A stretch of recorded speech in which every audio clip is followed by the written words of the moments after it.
구치소에서 적응하시는 분이 따로 있고 적응 못하시는 분이 또 따로 있나 봐요. 김종 전 차관 같은 경우에는 워낙 본인이 적응을 잘해서 그런지 안에 계신 분한테 체력 관리 비법을 전수하기도 하고요.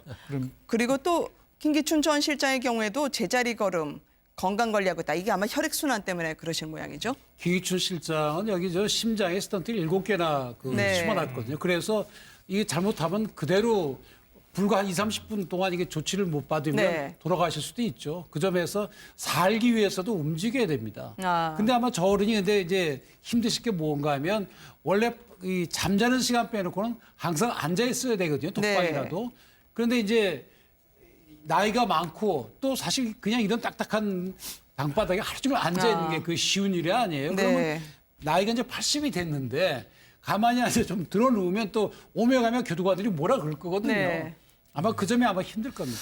그런데 이제 저분들이 사실은 박근혜 정권에서 호의호식하고 네. 막강한 권력을 누리고 어떻게 보면 대접을 받은 분들인데 저렇게 들어가서 뭐 한스럽게 생각을 하면서 건강관리도 하고 이제 생활의 방법을 터득한 거죠. 터득한 네. 거고.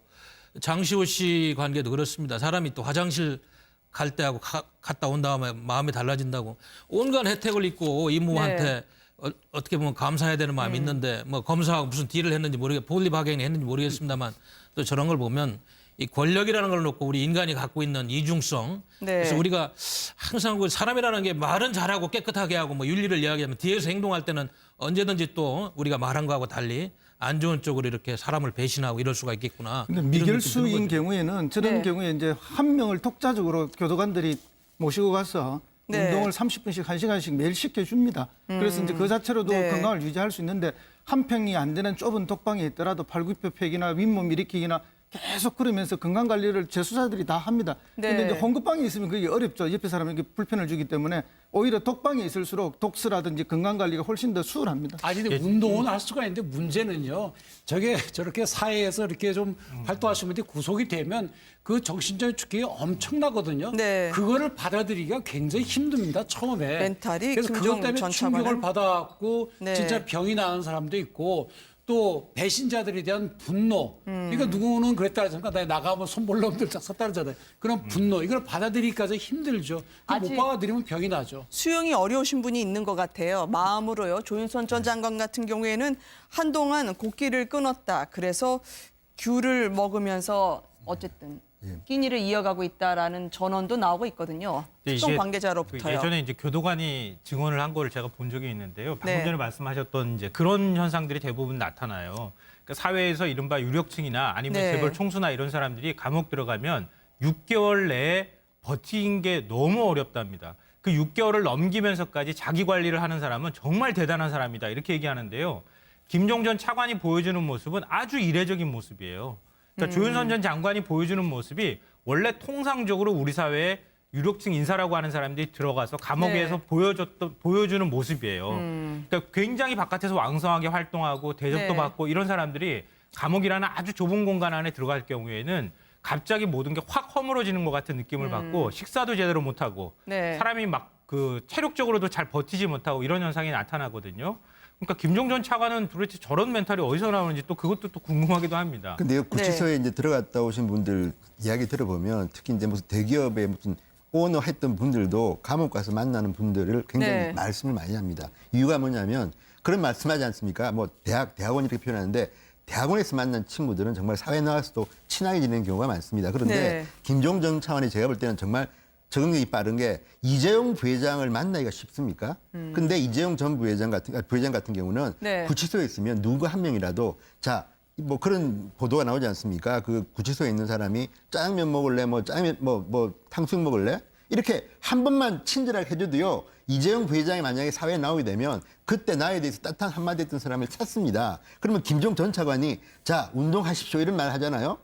별거 아닌 것 같지만 나중에 두 분이 만약에 이제 밖으로 나왔을 때 이재용 부회장은 웬만하면 한번 밥은 먹을 겁니다. 그런 것처럼 정말 저는 김종 전 차관이 대단한 생명력을 갖고 있고 반면에 조윤선 전 장관 네. 같은 경우는 저는 이게 일상적이라고 하지만 또 하나는 그런 것도 있습니다. 남녀 차이도 있습니다. 예를 들어서 여성분 같은 경우는 뭐 평소 이제 일상생활할 때는 뭐 몸 단장이든 뭐든 간에 굉장히 많은 시간을 보내는데 구치소는 정말 열악하거든요. 그렇다면 그래서 이렇게 얘기한 거 아닙니까? 5분마다 지금 몇 시냐 물었다는 거 아닙니까? 그러니까 조윤선 전 장관에게 시간은 정말 아까운 것이고 또 하나는 그 남편 이야기가 지금 또 나옵니다. 그러니까 네. 박승록 변호사인데 이분이 어쨌든 굴지의 뭐 로펌에 있는 유명한 변호사인데 네. 어쨌든 자 오전 9시부터 저녁 5시까지 풀타임으로 특별 면회를 해서 변호인으로서 이제 옆에 있어준다는 건데 이거 뭐 인간적으로는 정말 남편으로서 잘하는 거지만 그만큼 조윤선 전 장관이 힘든 것 같습니다. 여성 시청자분들도 많기 때문에요. 여성이기 때문에 수감 생활에 적응 그런데 부적응 문제는 그거는 별도로 개인 의견을 제가 조- 듣도록 할게요. 네. 조윤선 장관이 아마 제가 그 기억하기로는 지난번 2012년 대선 때도 네. 수행단에 가장 가까이서 핸드백도 들고 다니고 이러면서 가장 예쁨을 받은 그런 어떻게 보면 대통령 측근입니다. 네. 장관도 시키고 뭐 수석도 시키고. 근데 또 보면은 가장 먼저 체념하고 블랙리스트 부분을 가장 먼저 인정했다는 걸 보면 참 우리가 사람을 볼 때 어디까지 신뢰를 하고 또 어디까지 예정을 줘야 되나. 그러나 잘못된 일을 아예 하질 말든지 아니면 했으면은 좀 어떻게 그걸 잘 좀 해야 되는데 지금 이분이 지금 증언한 거 가지고 대통령이 상당히 어려운 상황인 것 같아요. 보니까 일찍 체념하고 블랙리스트 부분을 윗선의 지시를 받았다. 이런 증언을 했다고 하니까. 그래서 저분이 뭐 귤만 먹고 지낸다는데 귤만 먹고 한 20일 지냈으면 체중이 빠지는 게 아니고 힘든 상황인데 참 체력은 대단한 것 같습니다. 네.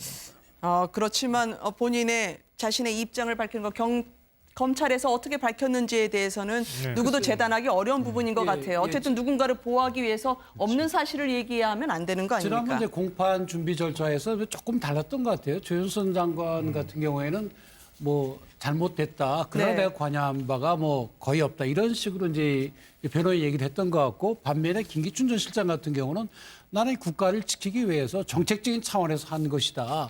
또 그 특정 그런 어떤 뭐 문화인이나 예술인들에게 주는 것이 시혜적인 것이니까 그것을 줄인다고 했고 그것이 법 위반은 아니지 않느냐. 그래서 법률적인 주장을 많이 한 것으로 보이거든요. 네.